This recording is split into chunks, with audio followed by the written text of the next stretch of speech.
everyone. Welcome to a special edition of Bombercast in 2022. It's been a while, a bit's happened, but it's great to be back. And I've got my regular guest host, Bonser34, with me. Bons, since the last time we caught up, we had a board upheaval. We sacked a coach, then we didn't sack a coach. Then we actually sacked him. We had 3 losses combining for about 190 points.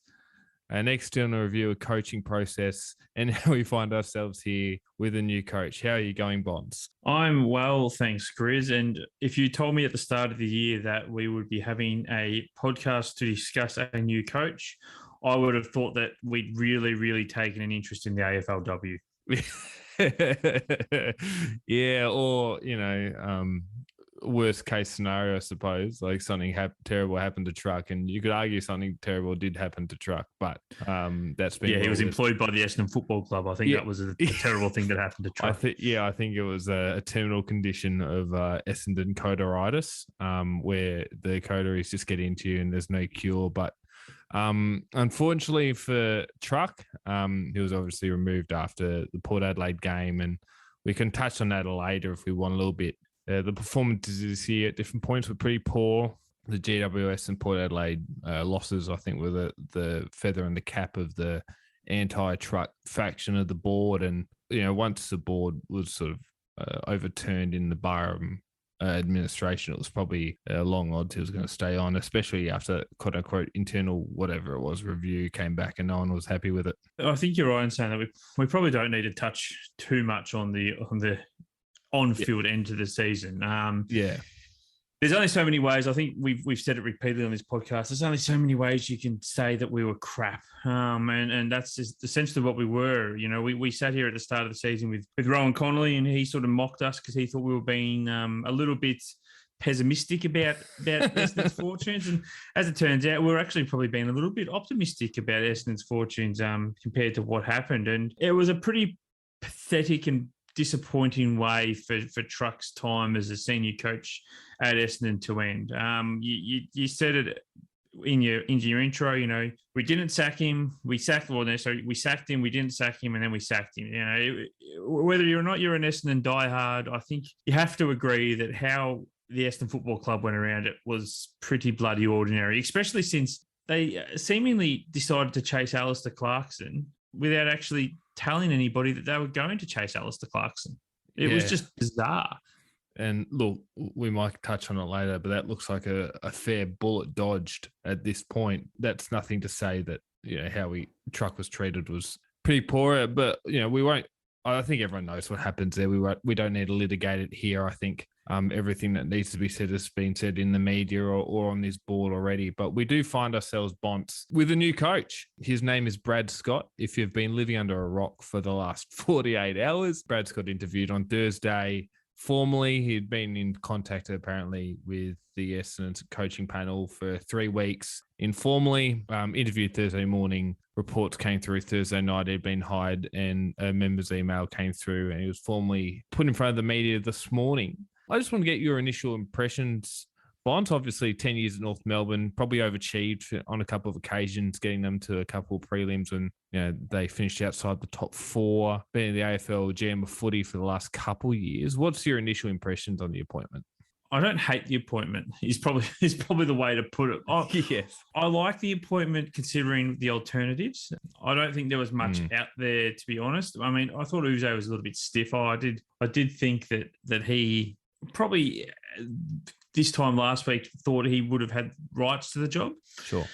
So, I mean, the thing is, at the end of the day, we had a process and we stuck to the process, and the process has ended up with Brad Scott. And we are going to touch on it later. Despite Kevin Sheedy's best efforts to throw out the process and do the traditional Essendon Boys for Jobs for Boys program, wow. At the end of the day, we stuck to a process and we have a new coach. And the thing about him only being interviewed so late in the piece is the reality was he was one of those coaches, and I think Ross Lyon was going to be another, Don Pike was going to be another. There were a couple of coaches in that level that had been around substantially before who weren't required to do the early interviews that Adam Muse, Brendan Lade, I think, did one, and even James Hird did one. And the reason James Hird had to do one, even though he coached before, I think is pretty obvious. I don't think we really need to delve into that. But I mean, the reality is, James doesn't have a great record as a coach. He doesn't have runs on the board as a coach, really, apart from the 3 or 4 years he spent with us. And then that time was mired in controversy. So that is the obvious reason why he didn't get the same privileges that Brad Scott ended up getting, only having to do the one interview. And then the thing about, we interviewed him, we appoint him straight away. Well, he sounds like he was the last interview. So when did people expect us to make the announcement? How long do you have to wait? If you've done the interview process and you've got a candidate that stands out and you're happy with the candidate, why do you have to wait simply for the sake of appearing to take time to make the decision? Yeah, so there's a few things I want to touch on there, but I suppose as soon as Barham said that they were seeking an experienced coach, I think the pool of people just got really small, and they try to walk it back a little bit and say, oh, well, we also mean people who are experienced in the industry, guys like Uze and senior assistant coaches in the Adam Kingsley or Craig McRae sort of mold. But I think how late we left it in the season to change coaches really dwindled our options. I think the external review in the background didn't help. We've lost our CEO. The list manager and Dodoro seem to be bluing with everyone and anyone at different points in the year. We've only got 7/12 of a board. So it was going to be really hard to pull the really, really attractive senior assistant coaches, guys like Ash Hansen and other senior assistants, Jamie Graham over at Fremantle, who have been running second or third in a lot of jobs, just didn't apply or weren't interested. And Adam Uze, I don't know much about coaching panels, but I think that's the third job he's come second at. That's our job. GWS, he came really close to Carlton last year. Yeah, I don't know whether it's an interview thing for him, but I think as soon as they said they wanted an experienced coach, Brad Scott, Don Pike, Ross Lyon were always going to be those sorts of guys available. And I don't mind the Brad Scott appointment. I will just say that I get really frustrated when people say, oh, process, they interviewed him once formally. We've got to get this thing out of our head that a thorough process means the process is identical for all the candidates. Thorough just means that you're really detailed about who you interview and how you interview them. You're right. You're not going to interview the senior coaches the same way you are the assistants because they're more known. You sort of have a greater data bank of evidence. And my impression of Brad Scott is that he's a floor raiser, not necessarily a ceiling raiser. He can take what seems to be a less talented group in North Melbourne and took them to a reasonable height just based off strong work ethic and fitness and game plan. Is he the guy to take you from 5th or 6th to a premiership? We don't know. I suppose we're banking on the fact that his experience at AFL House has given him sort of insight and input into how the game's going to trend and you get ahead of the curve there. But yeah, I don't mind the appointment of Brad Scott. One reservation I do have is I hope we didn't spit out the process and if Uze was a slightly better candidate than Scott, but Scott was more experienced, so they went with Scott. I hope that wasn't the case. They'll probably argue that experience forms part of the quality of the candidacy. So how do you separate the two? And they would be correct in saying that, but I don't mind the appointment. I think we needed someone not Essendon, someone that has runs on the board and experience in a bunch of different areas. And I think Brad's that. I think the other thing we have to remember is a lot's been made of the fact that he took North to a couple of prelims, and a lot's also been made of the fact that, despite doing that, he never won more than 14 games in a year with them. He never actually got them into the top 4 at the end of the home and away season. But I think if you look at the 2 seasons in which he took them to the prelims, so he took them in, he took one in 2014 where they rolled us in the elimination final. He then got over the top of Geelong by a goal in the next week when Geelong was seemingly on their last legs. And then, of course, they got blown away by Sydney in the prelim. But, 2014 Sydney was a very good side. And we sort of, I think everybody sort of forgets because Hawthorn, did the three-peat. But 2014 Sydney went into that grand final red hot. And as we saw just last week, Sydney in grand finals, for whatever reason it is, it's seemingly a mental thing at the moment that they hit that grand final and they just freeze. And so you then look at his 2015, which I think actually stacks up better because obviously they beat Richmond in the elimination final, travelled to travelled to Sydney, beat Sydney up there at Stadium Australia, and then they went over to prelim against West Coast, and everyone sort of goes, "Oh yeah, but they lost by 25 points. They kicked a couple of goals late to bring the margin down." They actually led at quarter time of that game by 20 points. So West Coast didn't score a goal in the first quarter, and North even led at half time. So that they were a real chance of making the grand final that year. So it's not like he's taken a side to a preliminary final and got absolutely trounced both times. The second time round, when they were a little bit more experienced, and winning against West Coast, a good West Coast side over in Perth, is near on impossible. They got pretty bloody close. So I look at that and go, yeah, okay, it might not have been as great in the home and away season as perhaps you would think when you say 2 prelims, but he's not as bad as what I think some people are trying to argue either. I think Jade actually made a very good point today. He said that he thought Brad Scott was a middling coach. And I think that's a fair call. I think at North Melbourne, he was very much a middle coach. But, there's nothing to say that second time around, he won't have learned his lessons. Yeah, well, that's what I sort of mean by a floor raiser. Like, he takes you from a really poor team. And look, we are a really poor team. We struggle to defend. We struggle to move the ball unless there's zero pressure on us. And we've got a bunch of real young kids. So we need someone to take us from, disorganized and not very good this year to a team that at least is competent and has structure. And you look at those North Melbourne, for me, it's not necessarily where he finished, but you look at those North Melbourne teams and you look at them and go, yeah, they've got some good players there, but they have no right to be making prelim finals, like on talent. But the structure and the effort and the coaching got them to that point. The history of experienced coaches second time around isn't great, but there are always exceptions to the rules. Lee Matthews at Brisbane, although he won a premiership with Collingwood. Mick Malthouse started at the Bulldogs and, made a couple of elimination first semis for the Bulldogs, went to West Coast and won a couple of flags. So it can be done. But I suppose for me with Brad, and he said it, I think it was on SEN, that if the Bombers said to him, if Barham said to him, "Oh, look, we're looking for a quick bounce back next year. We think we've got a good list," and that's the expectations, he said he probably wouldn't have taken it, because he goes, that's fair enough for us to think that, but that might not be realistic. He understands this is going to be a slow burn. I think that's what he may not be the next premiership coach, but I think he's the coach we need to lay the foundation for what might be our next premiership team in, 3, 4, 5 years' time. Who knows how long that is going to be.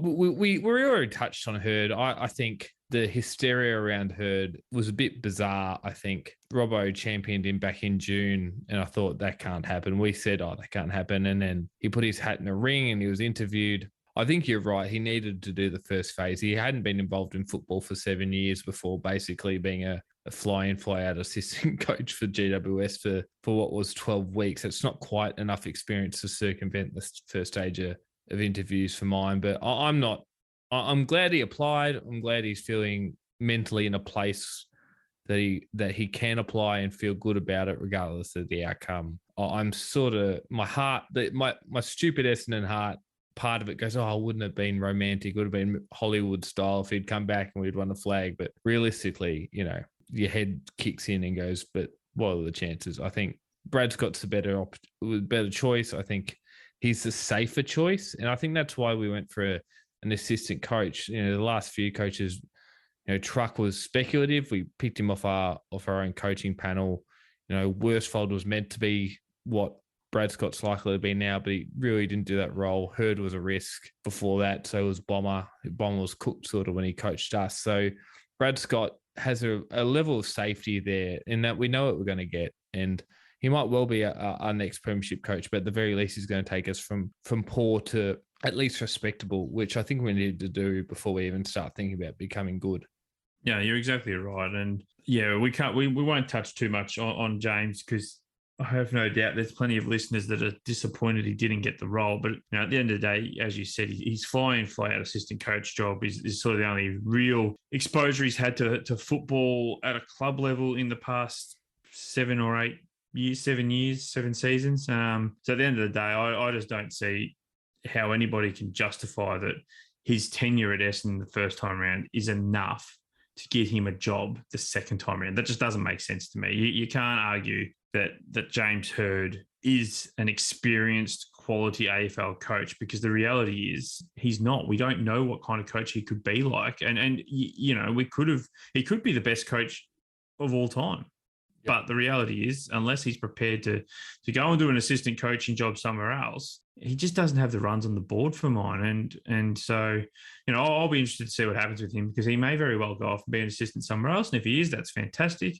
And then maybe 4 or 5 years down the line, if Brad Scott doesn't work out and James Hurd's done his apprenticeship, sure, it's a whole different ball game. But the reality is, at this point in time, somebody who has not been around at club level in 7 years' time is not qualified to be an AFL coach. And the thing, the telling thing is, when you mention this to people who are championing his cause, they always point to his playing career. And I'm sorry, but his playing career is not relevant to his ability to coach.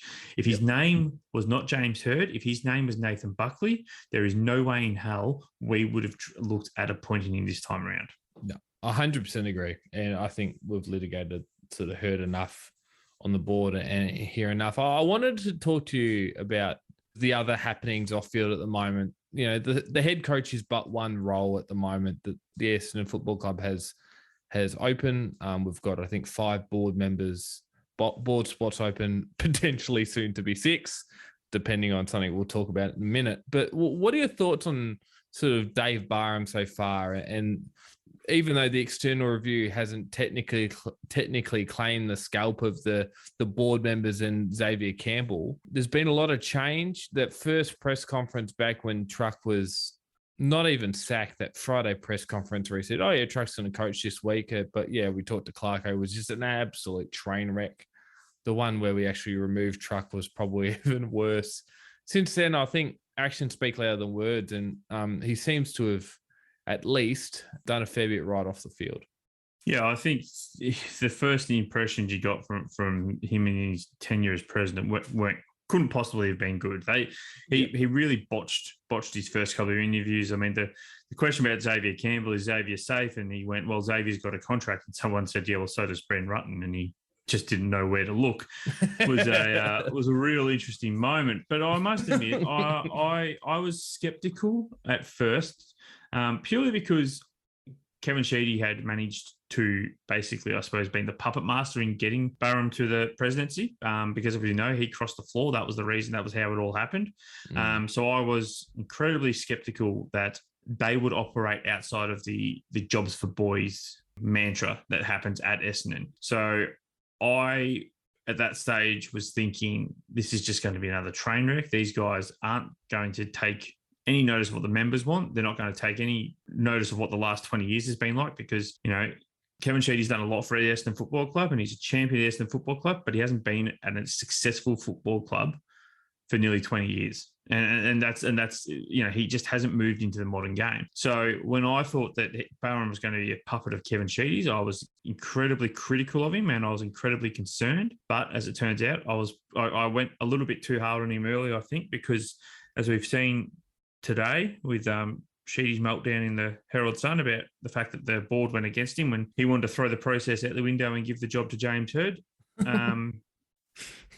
Clearly the current members of the board, the 6 other members that we have, aren't going to be Kevin Sheedy puppets, which, and look, it's a little bit mean to say Kevin Sheedy puppets, because he's not the only one I think's been a problem. You can probably guess who I'm going to say the next problem is, but Adrian Dodoro has been another one that I think has just been there too long and has too much influence. So again, I was concerned that he was going to lean on his friendship with Sheedy and several others and manage to weasel his way through and get, James into the job, because then he'd keep his job because James won't step out against him. There are rumours now that he won't get past the end of trade week. Draft. So once the draft is done, there are reports that he may very well be gone, which I think would be a great breath of fresh air to the club. But at the same time, if he stays, I'm a little bit less skeptical of him staying now, purely because it seems that the Barham and his current board are not going to bow down to the boys' club. Yeah, fair bit to unpack in that, but I think the external review is still ongoing, so I'll wait to comment on the external review and its outcomes. But at least we're acting in a very un-Essendon way, which is refreshing. I don't even know if it's going to turn out well, but acting the Essendon way and doing what Sheedy wanted, which is putting in Hird because He was an Essendon person, and even his comments, like, what was it? He's not an Essendon person. People from outside Essendon coming in and appointing him, like that's every Essendon fan's worst fear, hearing that from your board member.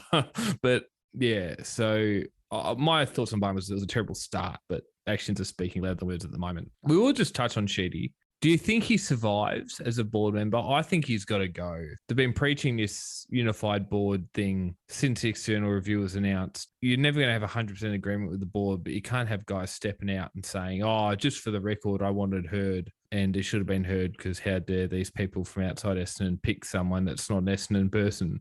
Like, if you're Brad Scott, you're sitting there going, what the actual hell? Like, what is going on? I'm less than 2 hours into being coach officially, and Kevin Sheedy's already stepping out wide-anting me. I don't know how he survives as a board member. Yeah, so because he is a elected board member, it's actually not easy to get rid of him.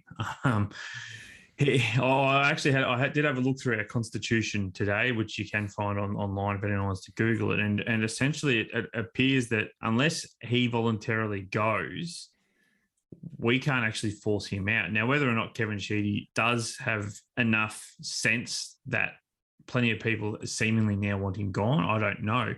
So getting rid of him is not actually an easy task at all. But I agree with you. I don't think you can stay if less than, I don't know, what was it, 2 hours after the board has presented a united front in appointing a coach, you come out and blow it up. I just don't. I just don't see how you stay on, especially since the other thing that sort of blew me away. And look, I appreciate that these board members have lives and they can't just stop everything for the Essendon Football Club. But the stuff that's been happening, the turmoil at Essendon at the moment, and the most public board member we have, and at the end of the day, he is the most public board member we have. He's overseas. He's taken off. He's not even in the country. Yeah, so I read about that. That's crazy. So how committed to the club is he? Because Kevin Sheedy of 20 years ago, if you told him, or if you said to him, you're going to go overseas while we appoint anything, he would have laughed in your face. There's just no way that Kevin Sheedy of 20 years ago would have gone overseas in such a turbulent point of the football club. So, yeah, I'm a little bit bemused by that as well. But as I said, at the end of the day, they have lives, and he's earned his time. He's earned his off time, I suppose. But he certainly could have just delayed his trip, I thought, for a couple of weeks. But yeah, so at the end of the day, I think he probably does need to go. But whether or not he will, I think, is a completely different question. It'll be an interesting 48 hours, I think. Yeah, I think if he doesn't go in the next 48 hours, I think he just waits it out. But I'm not so worried about him being overseas because he can do board stuff overseas. My worry is if he's going to do this and step out the way he has, to do it from overseas and just write to the Herald Sun saying, this is what I think, make sure you publish it. Like, other than causing division or just seeking attention, there's no upshot to it. There's no benefit. If you want James to know you voted for him, send him a text or call him. I don't understand what the public show of support is meant to do other than white ant the guy that we've appointed. Now, we'll go sort of broader than the Essendon Football Club. We don't normally talk about other clubs' bonds, but I think as far as bringing the game into distribute level scandals, I feel like as Essendon supporters, we have authority to speak on the situation, if not on a legal sense and purely as a fan. What's going on at Hawthorn, it seems quite remarkable. Now, if you've been living under a bigger rock than what I mentioned before with the Brad Scott news, there's obviously been the allegations of systematic racism in how certain senior members of the Hawthorn football staff from 2010 to 2016 dealt with people of First Nations heritage, namely, the allegations of separating them from partners and family and children. The most serious allegation being the coercion of a young Indigenous man to convince his wife to terminate a planned and wanted pregnancy, which I say out loud and sort of can't believe it. It's obviously Fagan and Clarkson have been stood down. There's been various statements made by Fagan, Clarkson, Hawthorn Football Club and the ABC later this afternoon. Bonds, this is an absolute mess. What have you made of really the last week and all the things happening at Hawthorn? Well, I think the thing we have to try and remember is at the moment is it's not really going to impact Hawthorn if Clarkson and Fagan are found to be guilty. So I think for a start, it'll be interesting to see how the AFL reacts, because Hawthorn and really through no efforts of their own, except for maybe Clarkson, because they didn't move Fagan on. He voluntarily left. The current Hawthorn Football Club is not really at fault here, I suppose, to put it. But you can't, I don't see how you can not punish them in some way, shape, or form. Now, whether that be through a fine or draft picks, I don't know how. I don't know. And it's a really tricky one for the AFL, because if I was a Hawthorn fan, I think I'd be turning around and saying, well, Clarkson and Fagan are gone, Bert's gone as has Andrew Newbold. Andrew, yeah, he's who is now obviously the AFL, which is an interesting little twist in its own, isn't it? So, yeah, it's a tough one. I think North Melbourne, I actually feel for North Melbourne as a club, because, again, through no fault of their own, I mean, you can talk about, did they do the correct governance? But, I mean, if this issue has been around for 7 years and never been picked up, no amount of governance in the world is going to be able to get it, is it? You don't go and interview each and every individual player when you're doing a coaching appointment. But, yeah, I mean, it was just horrible to read. It was just horrifying to read. It really was. And Damien Barrett today has, and I was listening, and I think he said it also in his sliding doors column, but he said that this is actually going to be worse, or should be considered worse, than the Essendon scandal. It really should be. Now, a lot of people out there are going to disagree with that, especially the Hawthorn fans and seemingly North Melbourne fans at the moment, who I did make a point on the main board earlier, but it got deleted because the poster I was replying to got deleted and copped a card. I actually said that North Melbourne fans would have made very good Essendon fans around 2013, because they are going very hard at, there's nothing to see here, we need to wait and see. Yes. How dare we do this? You must listen to both sides of the story. And at the end of the day, I don't really need to list Alistair Clarkson's story, because there has to be some truth to this. And you can't have three players separately tell very similar stories and then turn around and go, well, it's all crap. Well, I mean, why would these guys make this up now? And these emails that have come out clearly prove that it was happening at the time. Yeah, so contemporaneous records, which is what those emails are. A lot of people have been calling them smoking guns. I wouldn't call them that, putting the evidence hat on. They're strong circumstantial evidence, and they show that the sort of survivor or memory bias, so the idea that you remember things worse over time, you exaggerate elements of your story over time, aren't true in this case, because the recollections are almost identical. But it's interesting, Hawthorn and North Melbourne fans going, oh, due process, and the AFL going, due process, and Essendon fans are going, where was that in 2013? I would like to think that the AFL looked at 2013, what happened with us, and gone, if this ever happens again, we're not going to balls it up like we did there. But obviously, the presumption of innocence is really important here. And I know that's a legal principle, but natural justice is a thing. Natural procedure and process is a thing. But it gets to a point where, for me, even if the worst allegation isn't true, so the coercion regarding the termination of a pregnancy, you're talking about Hawthorn, what are their liability here? Their liability is if there was a system, and Andrew Newbold, I didn't see the email, my assistant responded for me. I'm sorry, if Hawthorn's way of dealing with these allegations at the time was through a CEO who said he wasn't equipped to deal with it, a head coach, a football manager, and a senior assistant at the time who were doing this sort of with no checks and balances, that's a systemic problem within your club. And your club is like, what that liability looks like, you're right. I don't know what that looks like. It's not a court of law. So the balance of probabilities or beyond reasonable doubt aren't the measures in which we prove it. But, and it's not just three players. I think they interviewed 25, and there were more than three players that had really harrowing experience. The three that were put in the report and put in the ABC article were just the ones that were willing to come forward publicly. So this will be really interesting. This isn't going to blow away in a couple of months like Gillon McLachlan wants. This is going to be a 6 to 8 month process. If Fagan and Clarkson are coaching round one, I'll be stunned.